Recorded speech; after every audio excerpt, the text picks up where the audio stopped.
কেমন হলো এসএসসির ফলাফল? শিক্ষার্থীরা মোবাইলে ফলাফল দেখছে, কেউ আনন্দ করছে, কেউ আবার উদ্বিগ্ন। আজ 10 আগস্ট সকাল 10টায় প্রকাশ হলো 2026 সালের এসএসসি ও সমমান পরীক্ষার ফলাফল। কারো হাতে কাঙ্ক্ষিত জিপিএ 5, কারো মুখে স্বস্তির হাসি, আবার কারোর জন্য ফলাফল এসেছে প্রত্যাশার চেয়ে ভিন্ন হয়ে।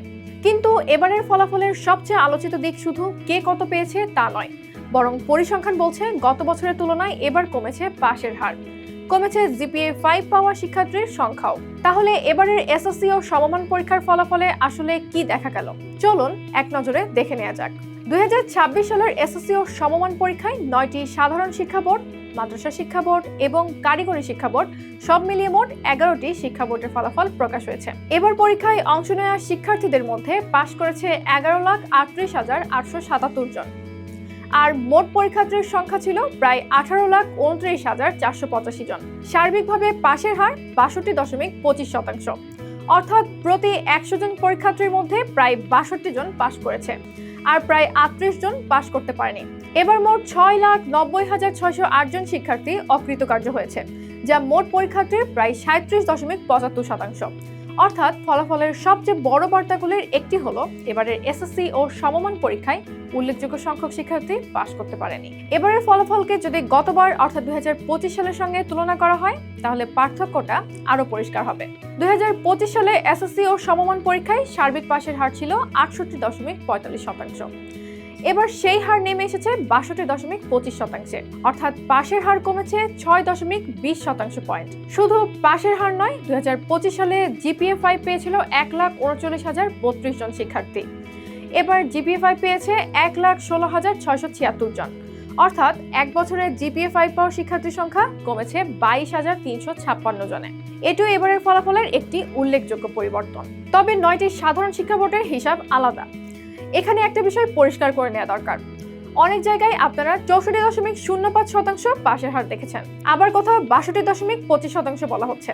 দুটোই সঠিক, তবে হিসাবের পরিধি আলাদা। শুধু দেশের 9টি সাধারণ শিক্ষা বোর্ডে এবার গড় পাশের হার 64.05%। গত বছর এই হার ছিল 68.04%।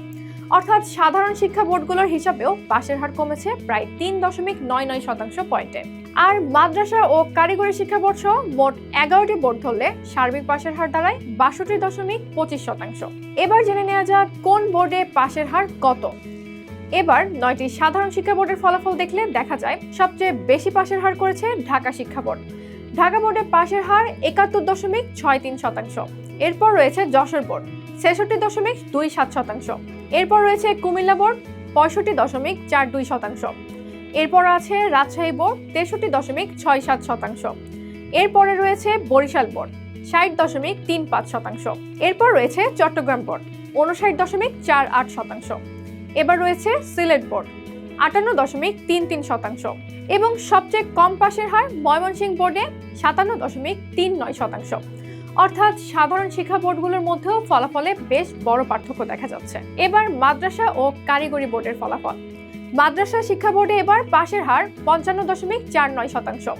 এই বোর্ড থেকে জিপিএ 5 পেয়েছে 6,716 জন। অন্যদিকে কারিগরি শিক্ষা বোর্ডে এসএসসি ভোকেশনাল পরীক্ষায় পাশের হার 58.20%। এখানে জিপিএ 5 পেয়েছে 3,951 জন। অর্থাৎ 11টি বোর্ডের সম্মিলিত ফলাফলে মাদ্রাসা ও কারিগরি শিক্ষার ফলাফল ও সার্বিক পাশের হারে গুরুত্বপূর্ণ প্রভাব ফেলেছে। এবারের ফলাফলের আরেকটি উল্লেখযোগ্য দিক হলো ছাত্রদের তুলনায় এবছরও ছাত্রীরা এগিয়ে। 2026 সালের এসএসসি ও সমমান পরীক্ষায় মেয়েদের পাশের হার 66.68%। অন্যদিকে ছেলেদের পাশের হার 57.86%।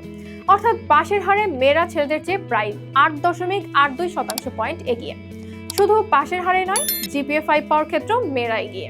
এবার 63,896 জন ছাত্রী জিপিএ 5 পেয়েছে। অন্যদিকে জিপিএ 5 পাওয়া ছাত্রীর সংখ্যা 52,780 জন। 100% পাশ করা প্রতিষ্ঠানের সংখ্যাও কমেছে।